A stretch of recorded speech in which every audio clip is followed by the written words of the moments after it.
92 शब्द प्रति मिनट शुरू।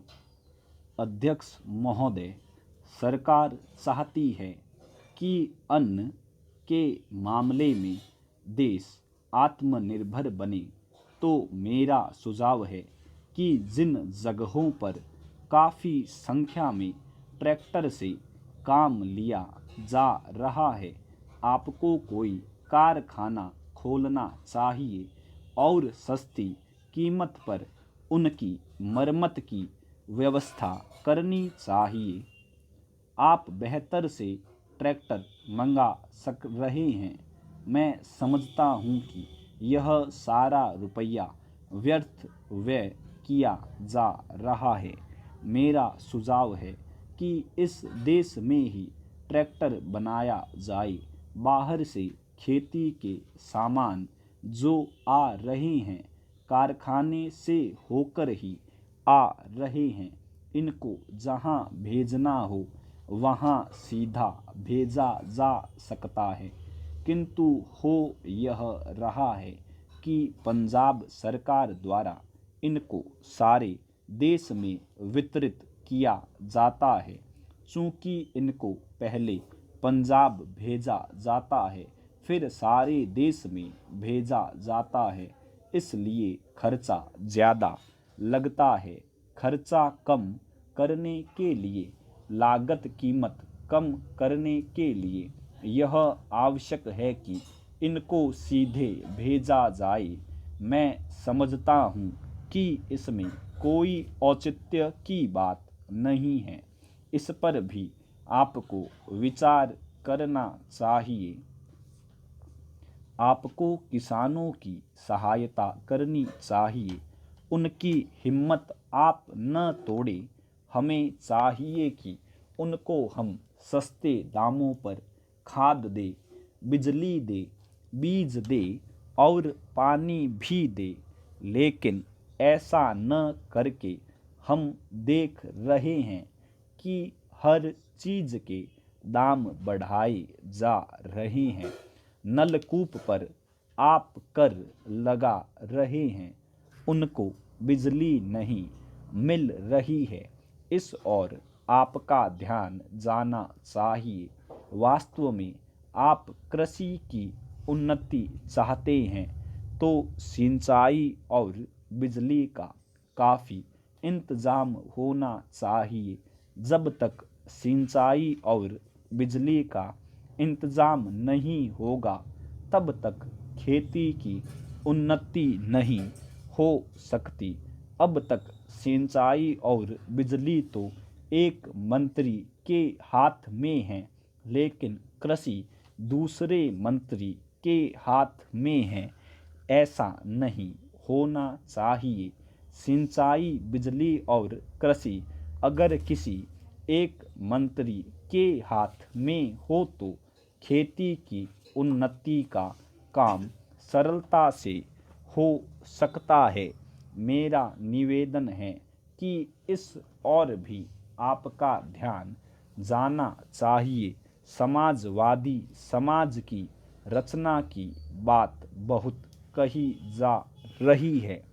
गरीबी को दूर करके हम सबको बराबर लाना चाहते हैं, लेकिन देश में गरीबी आज भी बढ़ती जा रही है। मैं यह नहीं कहना चाहता हूँ कि हमारे देश में सरकार ने कुछ नहीं किया है। अध्यक्ष महोदय, बहुत कुछ किया है, लेकिन महंगाई बढ़ती जाती है और इस कारण से जो देश की खेती की या किसानों की उन्नति हुई भी है, वह महंगाई के कारण समाप्त हो गई है। तो ऐसी स्थिति में अगर हम किसान को अन्न की, उसके पैदावार की कीमत अधिक नहीं देंगे, तो हमारे देश का कल्याण नहीं हो सकता है। मैं कोई यह नई बात नहीं कह रहा हूँ। पहले अमेरिका में यही किया गया। जब वहाँ पर खाद्य समस्या के कारण लोग परेशान थे। हमारे यहाँ भी उसी से कल्याण होगा। हम देख रहे हैं कि सरकार के प्रयत्नों के परिणाम भी अच्छे निकल रहे हैं, लेकिन दुख इस बात का है कि इस वर्ष सर्दी के मौसम में वर्षा नहीं हुई। फलस्वरूप इस वर्ष जो पैदावार है वह उतनी नहीं है। इसका कारण वर्षा का न होना है। कुछ लोग कहते हैं कि इस वर्ष भी जो पैदावार है पिछले वर्ष की पैदावार के बराबर हो जाएगी, लेकिन अगर वर्षा हो जाती है तो निश्चय ही हमारी स्थिति बहुत अच्छी हो जाती है। मैं देखता हूँ कि इस वर्ष गल्ले की कोई कमी नहीं है, इसलिए मैं समझता हूँ कि गल्ले को एक जगह से दूसरी जगह ले जाने में जो रोक लगाई गई है उसको हटा लेना चाहिए।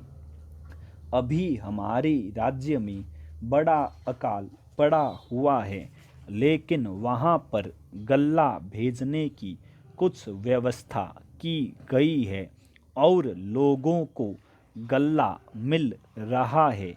इसका परिणाम यह हो रहा है कि कोई भी आदमी भूखा नहीं मर रहा है।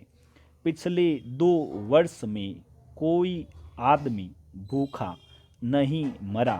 यह हमारे देश की सरकार के लिए बड़े ही संतोष की, बड़े ही गर्व की बात है।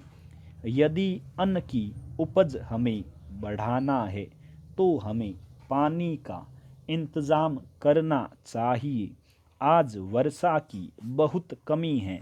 विशेष रूप से मैं अपने क्षेत्र की बात आपको बतलाना चाहता हूँ। 20 वर्ष पहले जितनी वर्षा वहाँ होती थी उतनी ही वर्षा आज भी होती है। वहाँ नहर भी है, लेकिन नहर का पानी वहाँ नहीं जाता है। नहर के पानी को आगे ही रोक लिया जाता है। बांध भी बना है, किंतु हमारे राज्य के लिए पानी नहीं दिया जाता है। इसका परिणाम यह होता है कि पानी न मिलने के कारण लोगों को काफ़ी परेशानी का सामना करना पड़ता है। कुछ लोगों ने नलकूप भी लगा लिए हैं, जिससे लाभ हुआ है। स्टॉप।